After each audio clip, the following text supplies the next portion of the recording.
Welcome to another edition of Chat Nap with Chatterbots Chuck and Howie. I'm Chuck Ellis, and I'd like to introduce my co-host, Howard Zion. Good afternoon, Howard. How are you today? Good afternoon. It is a little chilly today outside. It's starting to feel like fall, autumn for the first time. It's been pretty warm. It's going to warm back up again tomorrow. So it's just a one-day reprieve, which has been nice to have the doors and windows open. Yeah, it's a little cold here. It's only 86 here today. Only 86. We're talking upper 50s, lower 60s here. Let's talk about our incredible guest we're going to have on. Yes, we got today a lot of big news when we first asked this person to be on the podcast. This was before he made a huge decision to sell his organization to a major player. And I'm really happy to have this guy on. We're going to talk a lot about what a huge supporter that they've been to NAPT for 29 plus years. They've always been. I'm excited to talk about the evolution of his company, right? The early days, what it was like, and then how it's evolved. Our guest is Mike Walsh, is with us today from the Essco Calibration out of the Northeast, a very well-known organization within the metrology community. Well known, well respected. Yeah, absolutely. Without a question, well respected by just about everybody. If I was, 30 years younger, I'd probably move to the Northeast if a job opened with them, because they're such well known and they're such respected. And I know that the CEO, Troy, another person I have a huge lot of respect for, who we had on the podcast last year. Yeah, season 1. Yep. So he's well with us. So it'll be very interesting that we talk about the issues and how he grew his business from basically, a little shop that served the Northeast into a huge organization, one of the leading organizations in the country. I've known Troy for longer than I've known Mike personally, right? I've known of Mike for years, but never really spoke to him until about the last year and a half at the conferences. And I started seeing him more there and getting to know him a little better. But you're right. We'll let him put it into his words. Spend more time with Troy, getting to know him and what the business was all about. And just really came to respect how they operate, the integrity they have in their process for calibration. Absolutely. I will say one thing about Mike. Him and I do share one thing. He's an avid golfer. He's a good stick. I'm not sure what his handicap. He claims to be a certain handicap, but he plays far better. Mike, welcome to the show. Hey, we're talking about golf, the NAPT Essco Cup. Okay, yeah, we're had pretty that sure for a few years. Two things happened there. Pretty sure that Nate didn't show up for the game, for the round, and that Troy must have had a commission on the line for him to play better than he normally does. Yeah, we've had some good ones, Chuck, over the years. Before you joined us, Mike, I was sharing with our listeners the fact that you love the game as much as I do, and you've got a great swing, and you're now one of the things that you're going to be doing now that you've moved on away from some things is you're spending more time playing golf, and that's one of your things that you're probably doing more in retirement Absolutely. than ever before. And I'm a little jealous because, with my things going on, I don't have as much opportunity to play golf right now. And I'm hoping that I can get back up to New England and we can have another match. Absolutely. Yeah, I think we should pick it up where we left off because it's a good rivalry, and you guys are brave to come out here and take us on, and you don't necessarily know the courses that we're playing, and That's we true. definitely have a bit of a home field advantage. So Yeah. But I had That's a great what you time. get when you're going to take on the big dog. Yeah. So Mike, why don't we start things out by telling us a little bit about you? I'm not asking for your social security number, but if you'd like to share with the listeners, I'd like to share with the listeners, who you are, where you came from, and what's going on right now with Mike Walsh. Well, yeah, I'm the former owner of Essco Calibration. I've been in the business for quite a long time. I got started when my dad purchased the business in 1974. I was 10 years old at the time. That was 8 years before I graduated high school and got into metrology myself. So that's quite a bit sooner than I thought. And what's a calibration lab? Yeah, When my dad yeah. bought the company, obviously. So, it was a small business. It was about 4 people when he bought it. Oh, wow. It was, yeah. It, Well, what did your dad do before that? before that, my dad actually was a rocket engineer, Okay. and he actually was on 7 Apollo missions. He worked for a local engineering company here called EG&G. Oh, yeah. It was, and also AS&E, which were both engineering companies. Yeah. So And when I started at Kennedy Space Center, Mhm. the subcontract for Standards and Calibration Lab was through EG&G Florida. Okay, Yeah. So there's a tie there, but that's there's a interesting. tie, yeah. So yeah, my dad actually he would get he worked on experiments mostly through MIT and the engineers at these companies, Oh, yeah. and they would do things like taking pictures of sunspots or solar flares and that type of work. And then Mhm. he would fly down to Cape Canaveral and get the instrument mission ready, get it installed into the cockpits, and then he would fly to, I believe he would fly to Houston from there, and then he would monitor the experiment through the mission. Oh, yeah. Okay. Yeah. So yeah, Well, so we did that. That's Yeah. a great piece of background that I was looking for. That gold nugget. Yeah, yeah. Yeah. That's Wow. awesome. He Yeah. also one other thing that he did before he bought the company was he installed rockets in both Germany, West Germany at the time, and Turkey during, it was right around that Cuban Missile Crisis. Mhm. And he was a engineer. He actually worked for McDonnell Douglas at that time. And then he, I don't know if it was McDonnell Douglas or Douglas Aircraft or something like Mhm. that, but Yeah. so he would go to these missile sites and, kind of monitor the installation and monitor the progress on those. So he probably did that for about 6 years before Mhm. he came back to the States and then got involved in those Apollo missions. Wow. That's cool. Yeah. Did you work for your dad right out of high school, or how did you get? When did you get Yeah, involved with Essco? he was active when I first started. My first paid gig was when I was 16 and a half. I got my driver's license and I Mhm. started doing pickups and deliveries. So that was a fun job.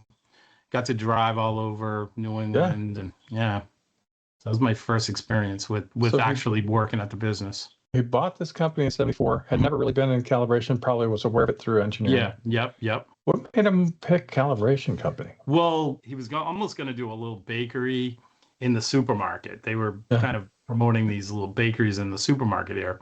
Mhm. So he was maybe looking at that. He looked at a tableware company, which they made, tableware. So he looked at that. He didn't really like that because of all the waste that was created. Yeah. And then he actually looked at a picture framing company, and my mother was like, "No way!" It's like, "No way!" Want nothing to do with It it. was kind of an older couple, and my mother was like, "No." So this calibration lab came up, and it was a really good fit for him because he had that technical ability, Yes. that technical I could see it. background, and That's so perfect. that was Now, that was a good fit. do you have any siblings? I have 2 sisters. Yeah. All right. Did any of you have any influence or input into this decision? No. No.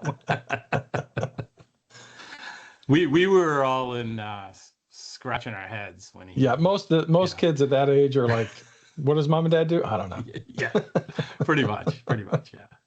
But it was the die was cast at that point. I ended up teaching sailing for 3 summers, which was a great job. Oh, that's fun. Yeah, Wow. and I taught English in Madrid for like 6 months. I did sort of like a semester abroad, and then I stayed for another 6 months. So that was a really good experience. That's awesome.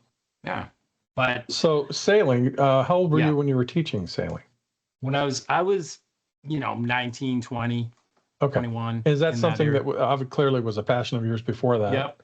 And you're yeah, in the my right- dad got me going in that. Yeah, I mean, you're coastal anyway, so you're out sailing probably fairly often. Mm-hmm. That is cool. Yeah. Is that your boat behind you, Mike, on the wall? Is that your boat? Yep. No, that's not my boat. No. I ended up getting a 40-foot racing boat. I had it about 10 years, and I did quite a bit of racing with that particular boat, but I had raced all kinds of boats ever since I, started getting into sailing, and I probably raced on probably like 50 different types of boats over the years, from small to some of them a little bit bigger, different sizes of, different kinds of boats. So what kind of cruise are we talking about? A number of people and The last boat I had was designed for 11 people. Yeah. oh wow. Yeah.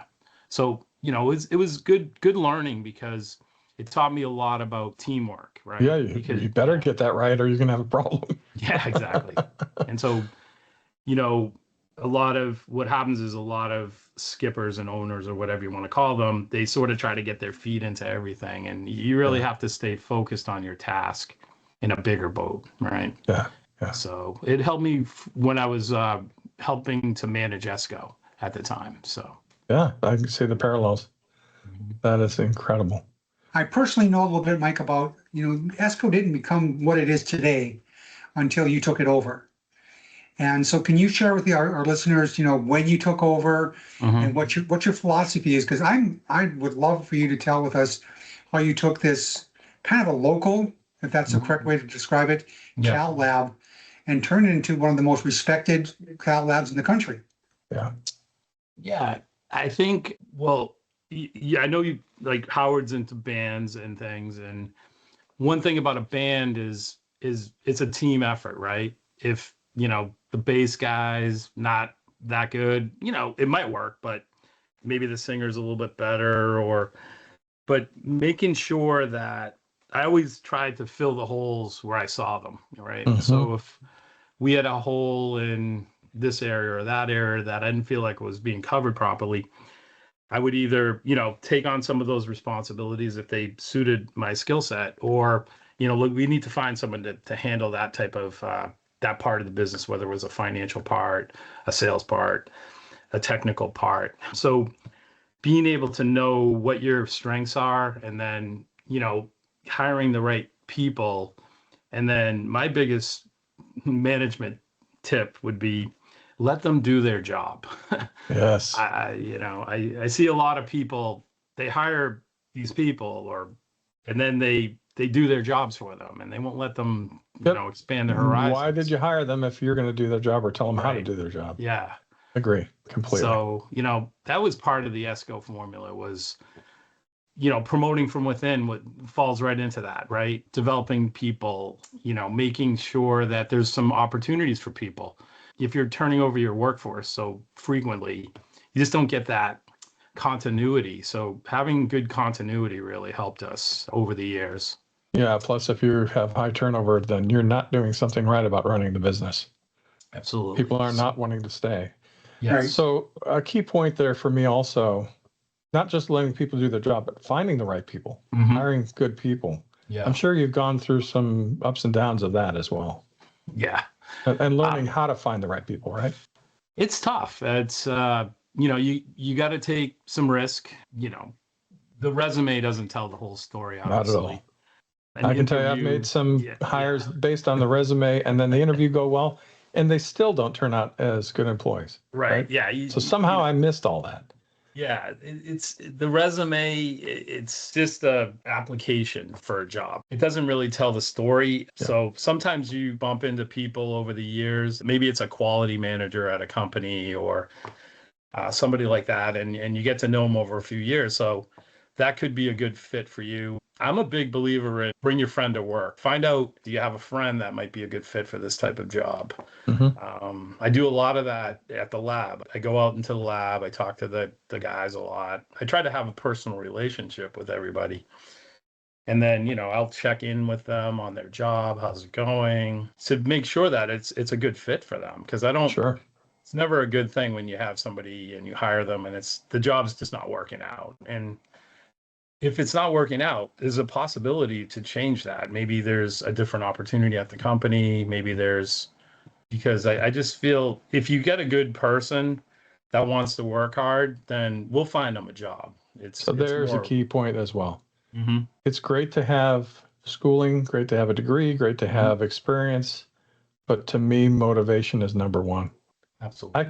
I have taken people who are extremely motivated, but don't know a lot, haven't had enough experience, not the right training or whatever else. And you can turn them into incredible employees because they're driven, right? I've also hired people that have, the correct military training, female, TMDE, whatever else, experience in the military, and then not be an employee who wants to show up to work, right? Because whatever other issues are going on with them, and what good is that? I can't do any of that. We can't take care of customers when you have people like that. Right. Yeah. So, I mean, having a good balance of both would be great, but you can't always find that. So I'll take motivated anytime. Absolutely. If I was 30 years younger, I mean, I would apply for Essco.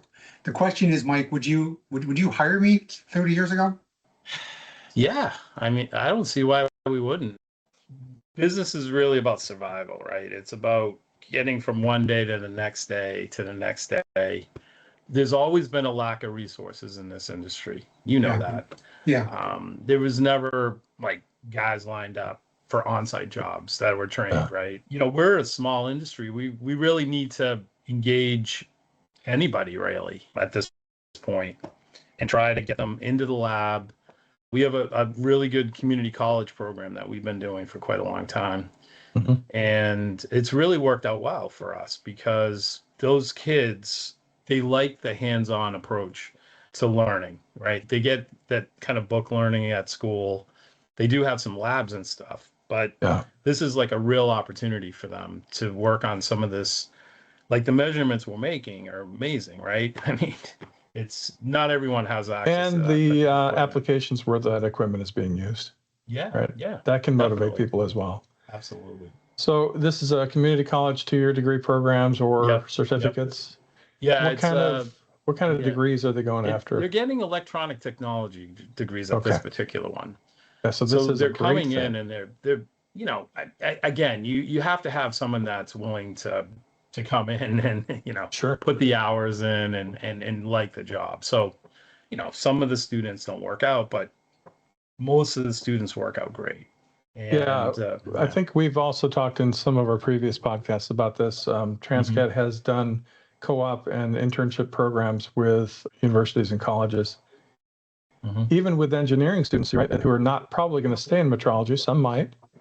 And I've actually been surprised that we've had some that have stayed in metrology because they love the career field, they love the application, and it works out well. So while we intended to just have them as co-ops while they're going to school, and it really helps because it gives us fairly good rates for employees and train them up, but they get to see a side of their career that they're not normally going to understand. Right. They don't have courses that take them through traceability and metrology and how it all ties to their decision on equipment they need for the manufacturing processes that they're going to be responsible for one day. So it gives them that additional information and experience that they wouldn't otherwise get in the school program, in the the matriculated program. So it works for both the employer and the employees in that case. Definitely. So I applaud you on that because I think that's a great application of finding good resources that are motivated to get in and learn it. It sounds to me, Mike, like you guys have almost solved the problem of bringing on and training technicians because the pipeline that we relied on for the last 30 plus years has dwindled down to minimum amount of new people. So you've created a new pipeline, your own pipeline for technicians. Well, I mean, but you never have solved the puzzle. It's constantly evolving, it's well, you're not going to get them all to stick and stay with metrology. And you're looking for like, what's another, is there a high school program? We've done some high schools. They can be a little more tricky because of transportation issues and things like that. So I think in our industry, this is probably the number one thing is like, where are these people going to come from? And then, we're going to have to provide this training and we're going to have to engage them into the industry as well. So that's one of the reasons why we've been sending so many people to the NCSL shows. And I know it's a popular topic for you guys, and getting that industry exposure to see all the different suppliers of equipment, getting to talk to them, getting to talk to other people from other labs, and knowing that there's a bigger, wider industry that they're part of, because they don't necessarily know that at the lab, right? It's just Right. we're a relatively small company. Now we're bigger with being part of Transcat, but Right.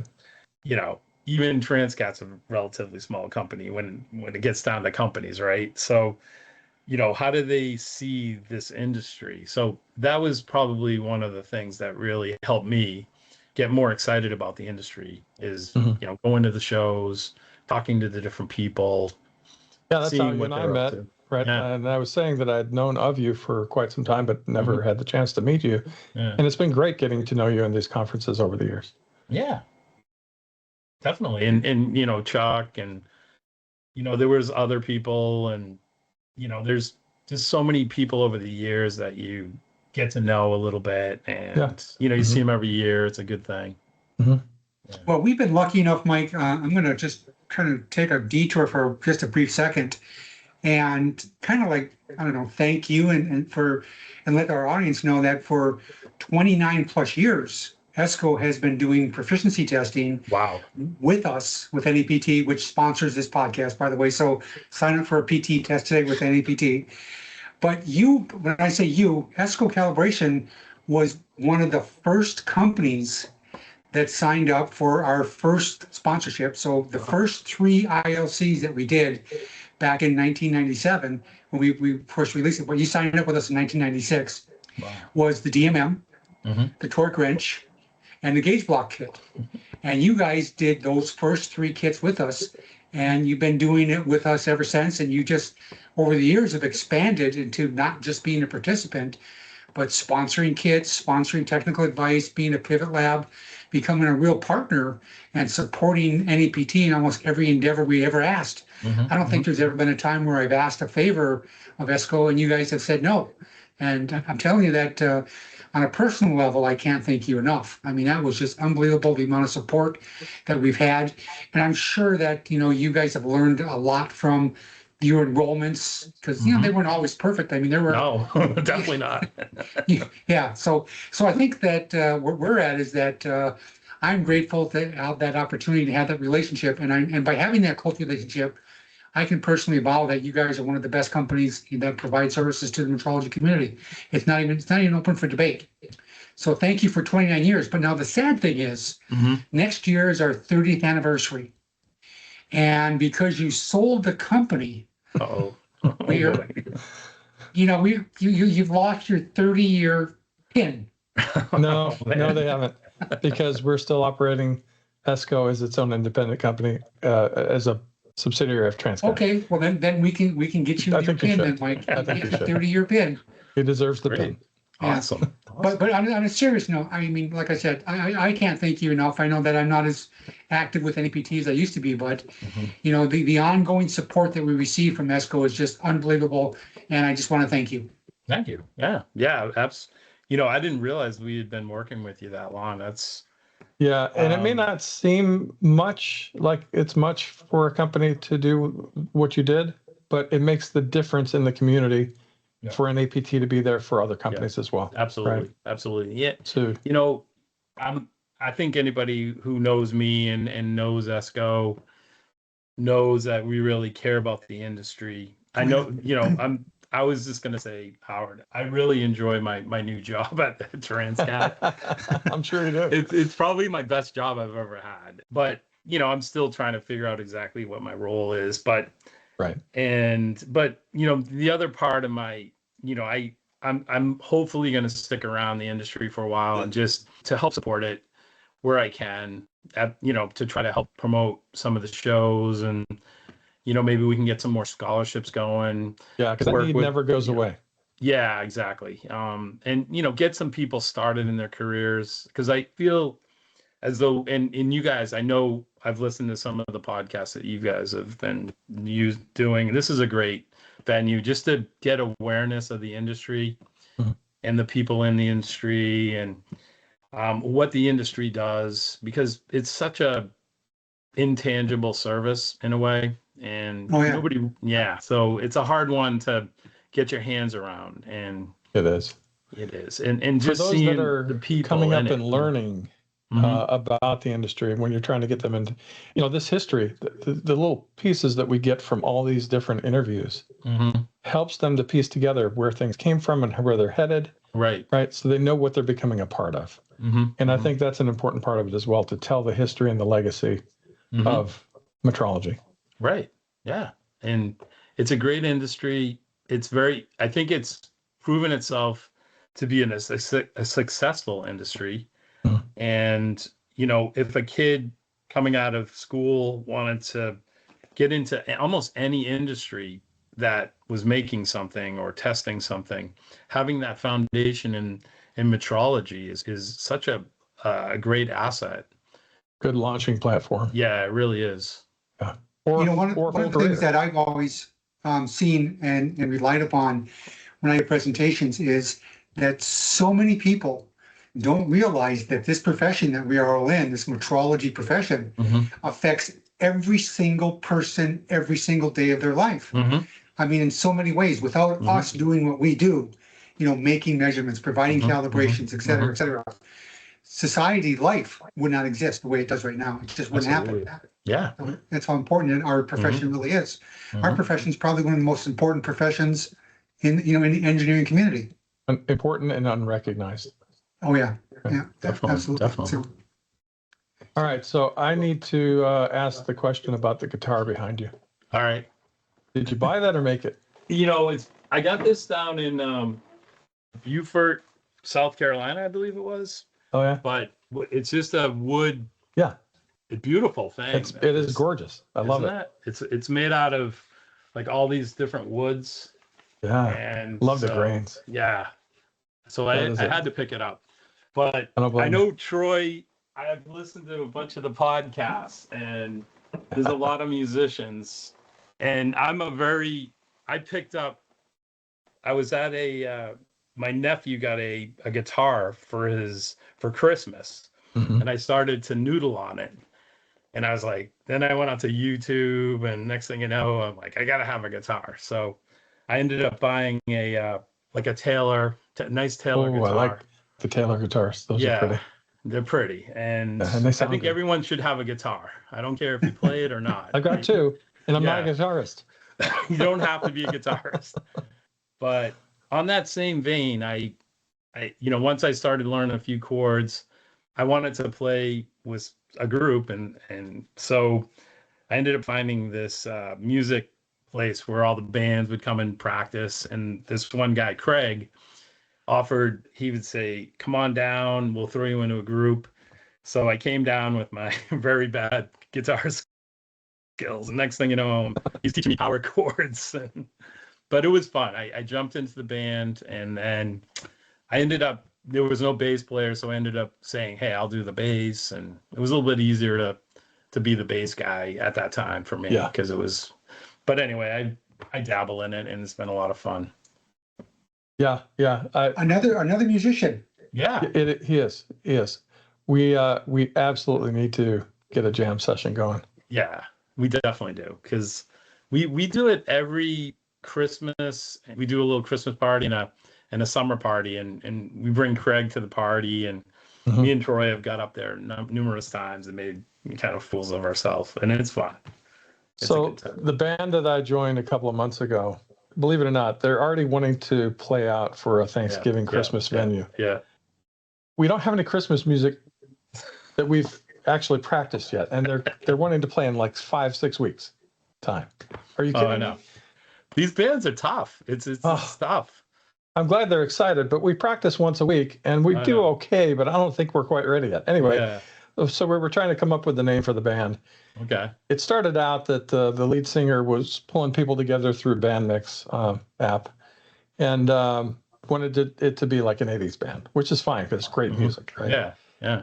And then we started getting a little bit of 70s, a little bit of 90s, and started pulling things in that weren't just strictly 80s.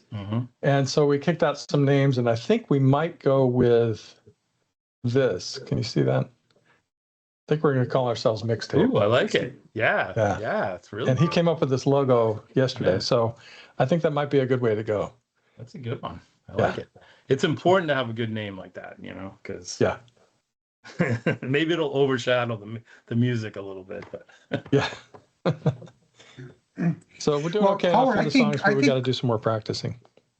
Howard, I think we should get an invite for Mike to come out there to his Christmas party, and then you can play at the band and I can drink all their liquor.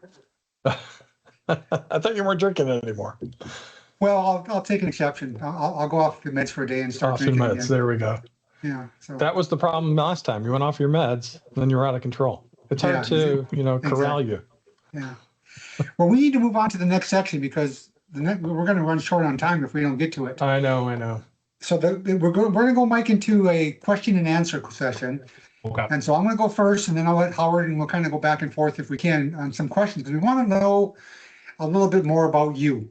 I think that's important that we understand who Mike Walsh is, and by knowing some of these answers, we'll figure out exactly who you are. So one of the first questions I have for you is do you have any role models in your life? That's a good question.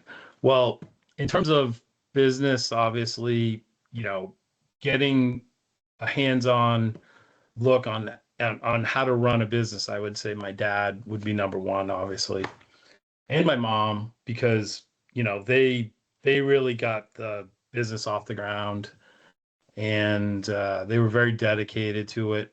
It was very hard to develop a business like this, obviously, and so those were the top two. And then there was a guy named Dave Donnelly that was the president for many years. He was a female guy. He was out of Great Lakes. He went to the Great Lakes School, I think it was. Oh, okay.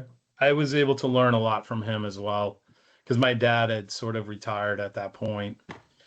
And I worked directly for him for many years. So he was a real big influence on me. There was another guy named Joe Morse. I think Troy brought him up. He would be an interesting guy to have on, because he just knows a lot about the industry and some of the history about it. But yeah, those are the main ones for me. I want to go back to the name Essco. What did that mean? What did that stand for? Electronic Science and Service Company. Oh, okay. That's something I never knew. Mm-hmm. Me either. 30 years with these guys, and I never knew where the name came from. I know. I should have asked you that question. Yeah, Yeah. that'd be a good trivia question. Yeah, that's a great trivia question. Yeah. So next on the list is, do you have a favorite place that you've been to or that you want to go to? It's funny because I was thinking about that. I listened to some of the podcasts, and one of my favorite all-time places, and I have a book right up here somewhere. Let's see. I enjoy Gettysburg a lot. I'm kind of a history buff, and it's just a really interesting place to visit. And I'd like to get down there another time. So yeah, that's one of them. Yeah, we have a customer in Hanover, but I actually, before we got that customer, my wife and I took a trip out there and saw Gettysburg for the first time, and just incredible. It just felt solemn being there. Yeah. It's a great place. It's got a lot of stories. You bet. So that's There's one. a lot of stories right across the street. I mean, when we visited you several times, we always went to a couple of the battlefields. We went down and saw the bridge when we were there last time. We went down, we did all that. Yep. So you got a lot of history about the United States of America right in your backyard. Yeah, definitely. One thing I would say about Essco too is that, one of the reasons why we became successful was being in New England helped us, and being close to Boston, being close to that technology, and all the different eras of the technology between the Digital Equipment Corporation, and then you had the Cisco systems. I know some of them were West Coast too, but there was a lot of technology that Essco was able to stay in touch with in terms of the manufacturing and development, whether it was fiber optics or new medical devices, new biotech type formulations. And having that I think every calibration lab has a terroir where it's formed in that area where it's going to get that expertise and that knowledge based on where it is. Different parts of the country have different types of that same factor, right? Mhm. Between there's a lot of med device up in the Minneapolis area, Right. Oh, or yeah. Oh, yeah. Indiana, or and then there's like oil and gas in certain areas, and nuclear or semiconductor, things like that. So Mhm. we had a very diverse mix of companies that we worked for, and that really helped Essco develop its, what we, the trends, I can't even talk, but what we became, so Yeah. I think that's an Cut your teeth, interesting right? thing, looking at all the different labs from the different companies, Yeah. and like some of them do truck scales, right, out in the Midwest or something, or, Mhm. feed grains, and, there's so many different measurements that are happening, so it's Yeah, some different. companies are very specialized like that. Mhm. Others cover a broad range of metrology disciplines Mhm. to be more of a full service company. Right. But you're right, that all depends on your customer base and what their needs Mhm. are. Yeah. So anyway, You do- the You history. do have a diverse group of companies in that area, different industries. And Chuck, I would also say, like it's, we have an independent streak here too, in this area, between the Revolution and Paul Revere's Ride, and I mean, people, we're very turf oriented here, between Yeah. the sports teams, and Yeah. it's, people are, they kind of get the flag, but it's like the New England flag here. So Right. it's definitely a unique area of the country. Interesting. I enjoy it when I visit, and I look forward to visiting it again someday soon. So we get back out there in the golf course and I can, have the perfect round with you. So next question I have is really simply movies or TV and why? Right now, more like TV, but just because movies, it's like they take so long, so it's like, yeah, probably TV. Yeah, and YouTube or something, a lot of Mhm. YouTube. You do a How lot about of, are you? you active YouTuber? You do a lot of, Yeah, I don't, like publish much on there, but yeah, I enjoy YouTube a lot. A lot of independent, creative people on there doing different stuff. do you do social media like TikTok as well and Instagram? No, I do like LinkedIn. I do, You do. yep. That brings up a whole new topic. We spent a lot of time talking about LinkedIn Mhm. and how it's really kind of gone downhill. It's my opinion. Yeah. What is your opinion on LinkedIn? No, I agree with you. It's become a little more spammy, unfortunately. Good word for it. Yeah, it's now it's people pinging you, and you're like, did you read my profile? I mean, come on, a Yeah. lot of the stuff doesn't even make sense. So Right. I don't know. But I still think it's a pretty good tool for businesses and professionals overall. I would Yeah. think, Mike, that you would have about 100 people a day trying to get a piece of you now. It's funny because it was almost busier before.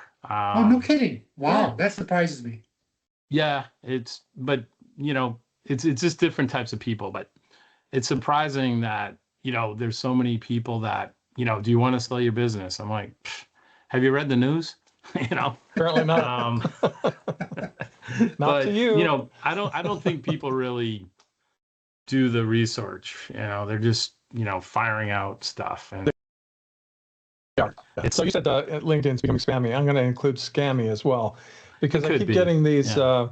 It's almost like the emails that you get that some prince or king has left you some amount of money for whatever reason. And, contact me for more information. Yeah. It's the same thing with LinkedIn. I'm getting all these things that say I represent a company out of Europe or out of China, Oh, yeah. Mhm. and they want to build this business in manufacturing and calibration. It's like, okay, people don't normally put those two terms together, but okay, I see where you're headed. Mhm. And they're just wanting to see if they get any takers. I don't know what their end game is because I've Mm. never chased those down. They seem like a scam, but I get a lot of those, Yeah. so I just ignore them. Yeah. Yeah. So All right, my question is: you're an avid reader. Yes. What is your favorite book type? It sounds like history, but maybe not. Yeah. Yeah. It's pretty good. History, and like some kind of spy novels, kind of James Bondy stuff. And Yeah, I'm there with you. yeah. But my question is this: for books related to business and metrology, what do you recommend? Okay.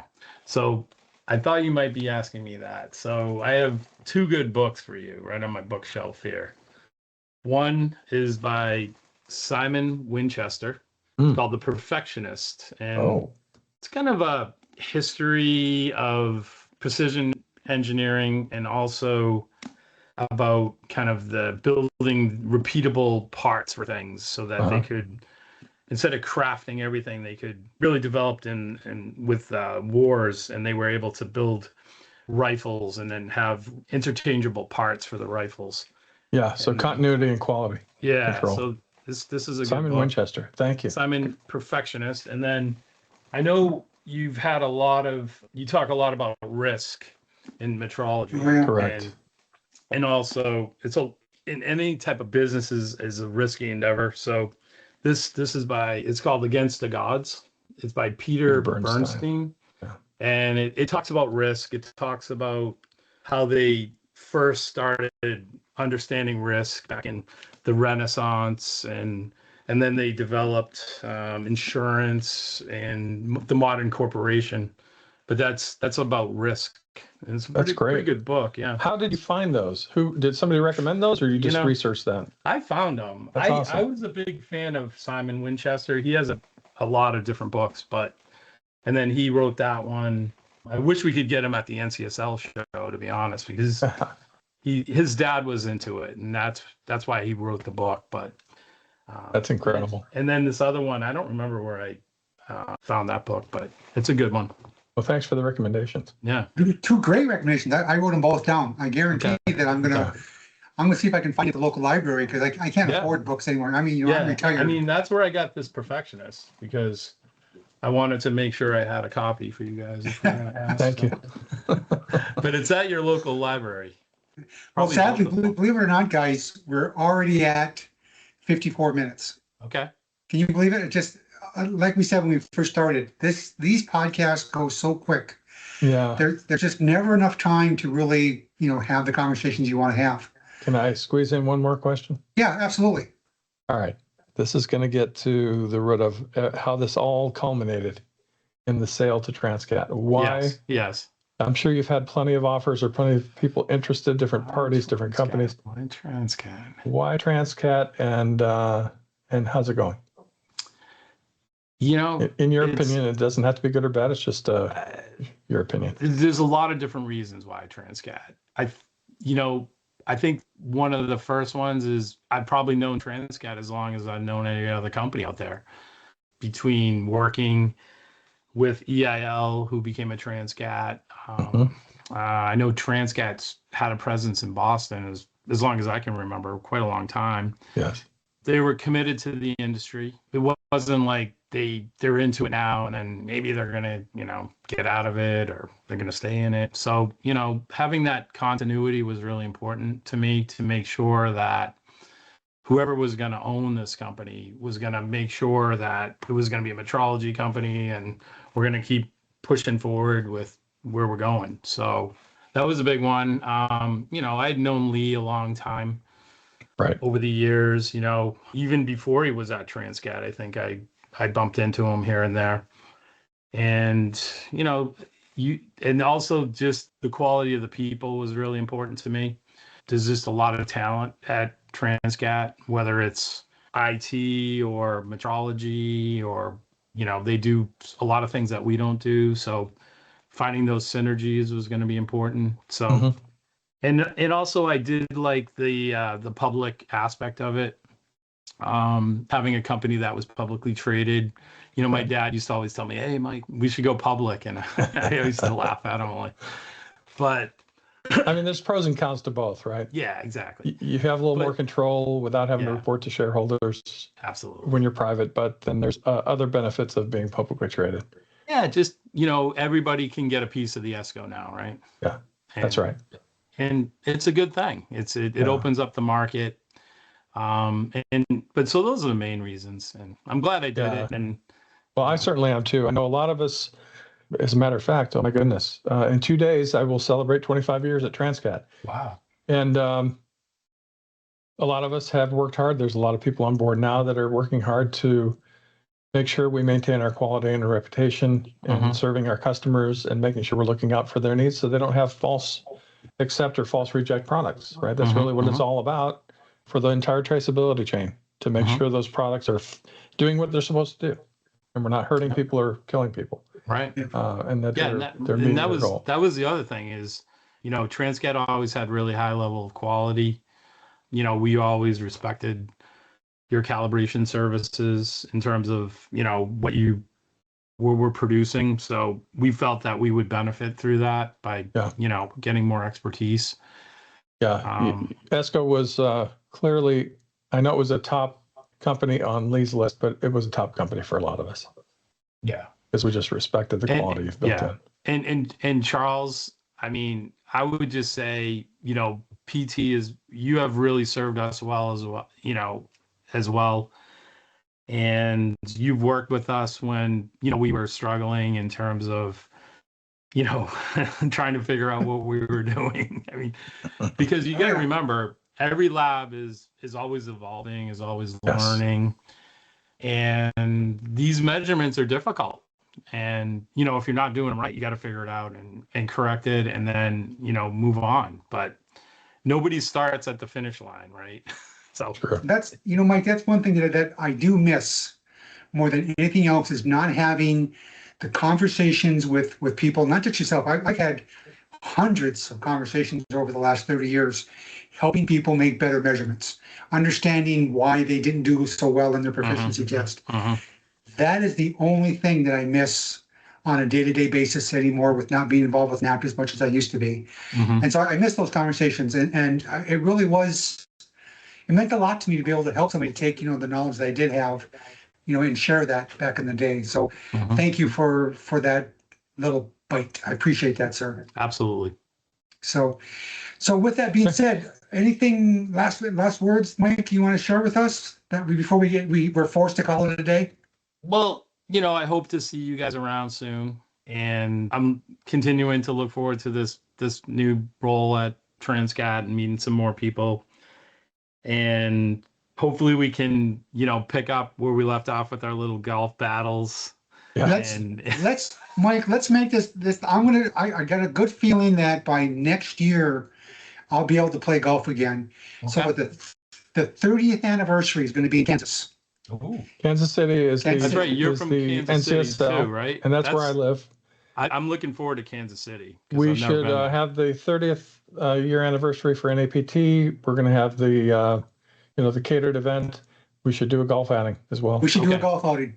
Definitely. We should do a golf outing. Let's. I'm putting that. I'm going to sponsor it. I'm going to sponsor something in the golf outing, whether it's awards or maybe drinks after. I think you should sponsor all the tea time fees. I might. Wow. I might. We'll consider it. Yeah.